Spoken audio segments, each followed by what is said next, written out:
It's been 5 years since this happened. 5 years. 5 years since the second Sunday of September, which in Santa Fe means fiesta, which means Navajo tacos and green chili burritos and corn dogs and funnel cakes. And you all know my secrets right now.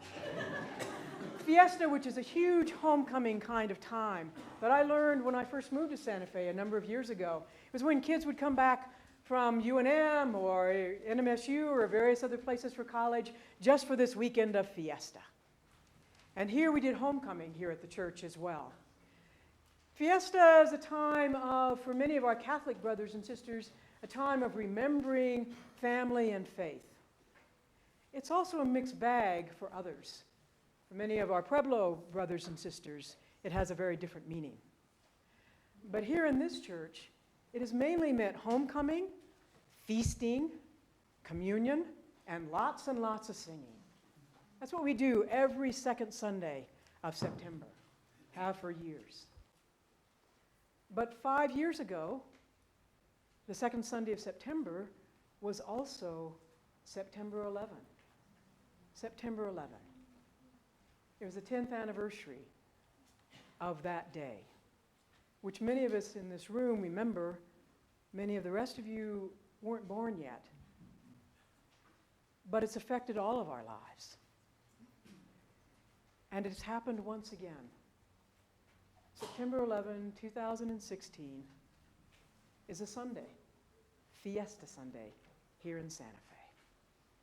And 15 years ago, we and other people all around this world, all around this nation, gathered that night in churches, synagogues, mosques, and the feel was very different, very different. And so the challenge for us today is, how do we live into Fiesta, with all of its celebration and all the wonderful music you guys are going to help us make at the end of the service, all the feasting we will do and have yet to do, but also how do we hold that? How do we hold that with what this day also means in other ways? Well, for me, one way I try to do that, and it may sound odd, is to go back a long time ago, long time ago, before Mike was born. Before I was born, a long time ago, thousands of years ago, to a man named Isaiah. Now, throughout this whole summer here at United Church, we've been hearing stories from people who were considered, quote, minor prophets, who had little itty-bitty books in the Bible, little teeny books in the Bible, maybe 3 chapters. A minor prophet. Yes, a minor prophet. Right there. See? There's a minor prophet right there. But today we're going to explore Isaiah, the major prophet. Major prophet. It's the longest book in the Bible. Takes about this much room in the Bible, 66 chapters, and probably written by maybe 2 or 3 different people, because that's a lot of words. A lot of words. But a long time ago, Isaiah had just the word for this day. For this day. Because what he helped his people do was, in a time that was really hard, he helped them find joy. He was the prophet for the time when the people of Israel had been taken from their homes and had to move to a place called Babylon. Just like people in Louisiana, because of a flood, have had to move from their homes to other places. Just like people in Syria and places like Aleppo are having to move away. He was talking to refugees, people a long way from home. But he promised those refugees, even far away from home, that God would still be with them. God would still be with them. And that they had to make their hearts big enough to believe that. They had to make their spaces big enough to hold all that love that God had for them and for everybody else. Hear his prophecy. Prophecy. These are important words that Mike's going to read to us from one of the middle chapters of that big book called the Major Prophet Isaiah.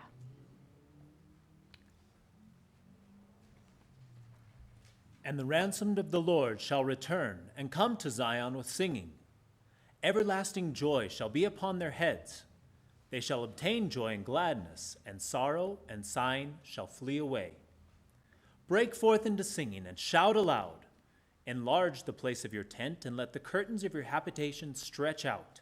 Hold not back, lengthen your cords, and strengthen your stakes. Stretch out. Stretch out. Make it bigger.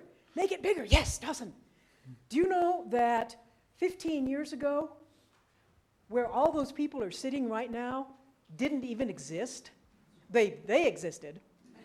No, at least most of them did. They existed, but this church ended right here, 15 years ago. You can only seat maybe 80, 90 people in it, and very few children. In fact, the space we had for children was so itty-bitty that if you put more than maybe 6 children in it, they started doing very unchristian things to themselves. Rachel, you were here. You know that.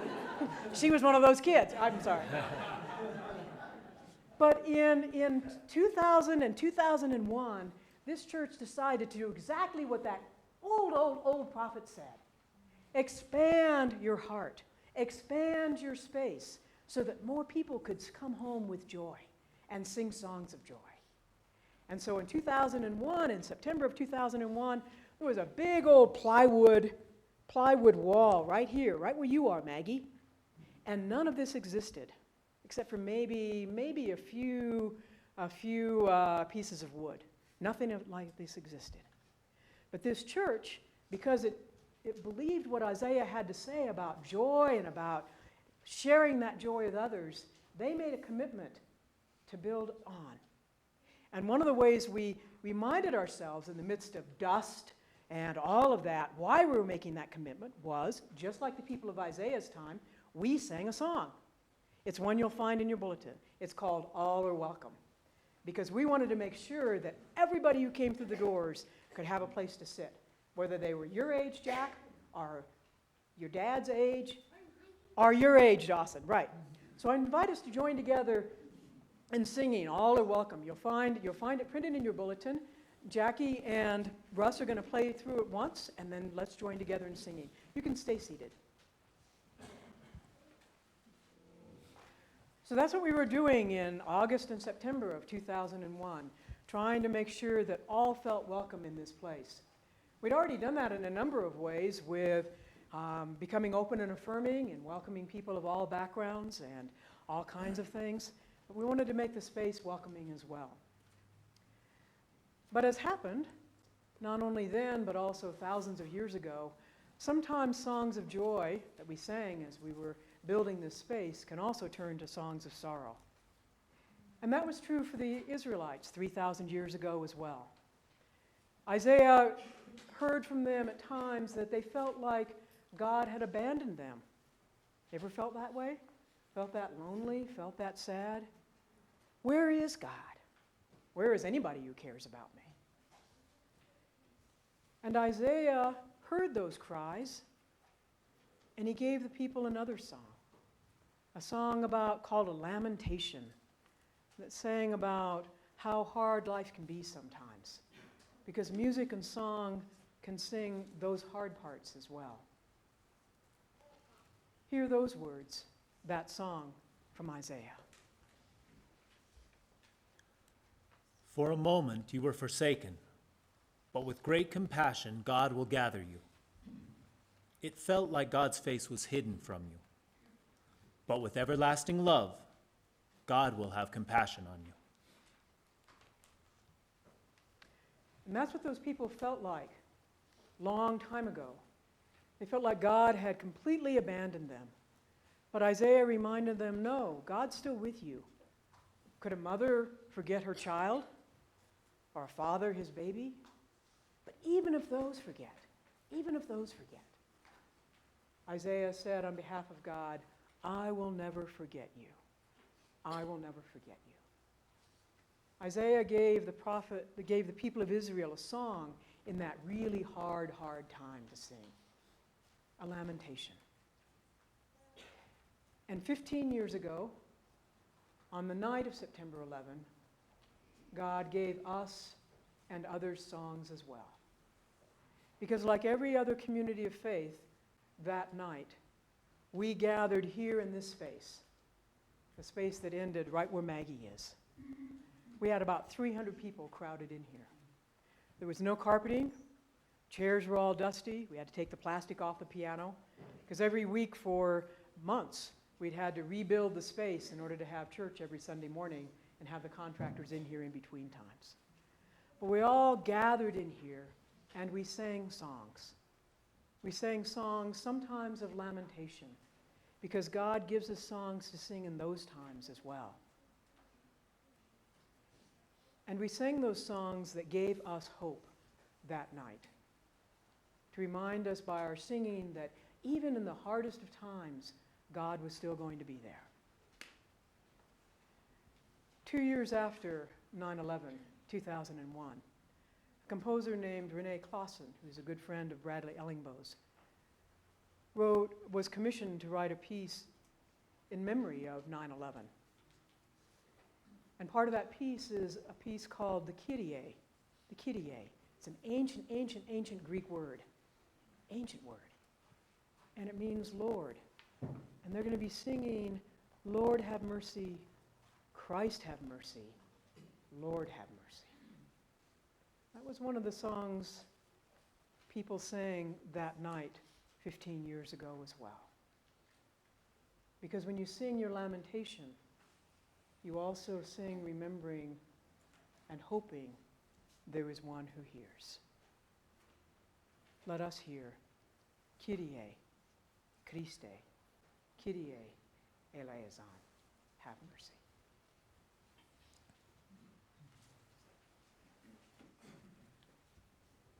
You kids are great. You've hung in there with some real adult themes and real adult music. You've helped the rest of us realize what it is we need to hope in, what it means to hang in. And I thank you for that. Because by hanging in with one another and hanging in with God, the songs of lamentation can become other kinds of songs. We've experienced that here in this church. And Isaiah experienced it 2,000 years ago, 3,000 years ago.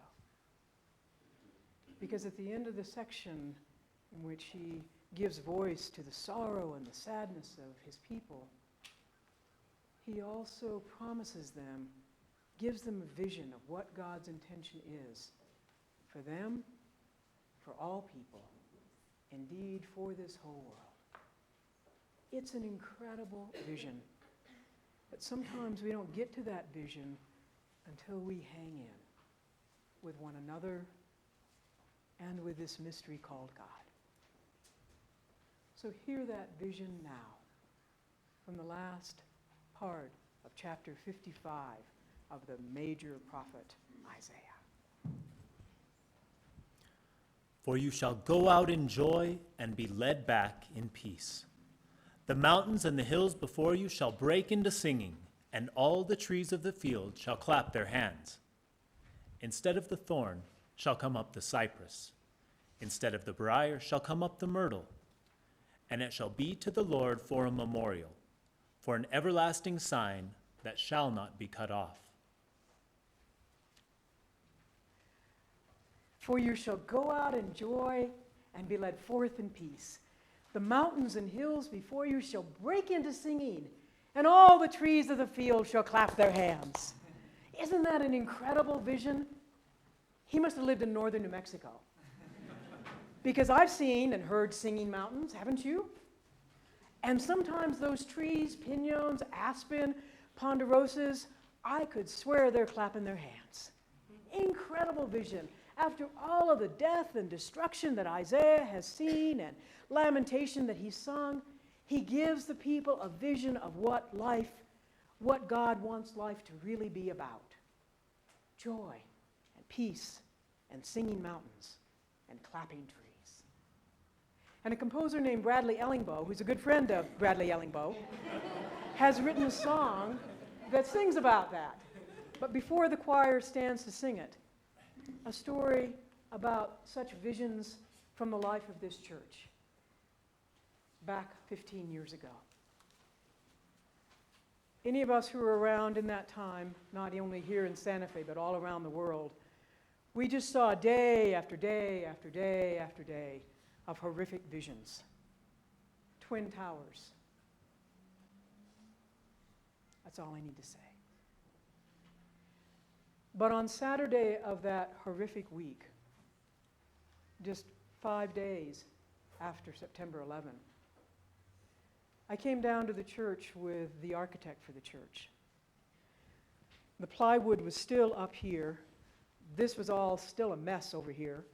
Dusty, dirty, chairs all piled in the middle, piano covered. But on this side, the carpenters were at work. It was a Saturday. We were behind schedule. The carpenters were at work. And what they had done in the previous week was to frame out the building, meaning that they'd built all of the sort of frame that you see around, and also that's all in the walls. But what they hadn't done yet was to put the roof on. These big beams were all here. See the big beams? They're all there. But the slats in between, the rafters, hadn't been put in yet. And it was one of those gorgeous, to die for, New Mexico September mornings. Sky was so blue it made you cry. And when we got down here, the carpenters, 3 of them, were all up here, and plank by plank by plank, they were putting in the roof. This roof, these boards, right here, right here. And the contrast between that beautiful, beautiful wood, and that beautiful sky, and knowing that 15 years from now, all these people would have a place to sit. But seeing something being built that was beautiful against that New Mexico sky, after all those days of destruction, all that death, all that sadness. But plank by plank by plank, that luscious brown wood against that incredible blue sky. It was a vision. It was a vision. And it reminded me, and it reminded this congregation of what Isaiah's talking about. That yes, we'll sing songs of lamentation, we'll sing songs in the hard times, but God's intention is for that vision of clapping trees and singing mountains and a beautiful roof against a blue New Mexico sky. That was a vision. And ever since that time, not just this part of the church, but this whole church has held so many songs. So many songs. Some of the ones you guys have sung for us. Songs about strong young trees. Songs about being the vine of living. Songs at Christmas time. Songs at Easter. Sometimes sad songs, sometimes hopeful songs, sometimes songs of joy. God's songs, your songs, our songs. Because that's what God gives us, is even in the midst of death and destruction, God gave the people of Israel a new vision of singing mountains and clapping trees. And even when our TVs had been so filled with such devastation, at the end of that week, we could see a new roof for people to sing under against a blue New Mexico sky. And for the last 15 years, because of that gift, people of this congregation have been able, indeed, to go out in joy and be led forth in peace, and to listen for the mountains and hills before us to break into singing, and all the trees of the field clapping in their hands. That's a vision. That's a vision. Thanks be to God.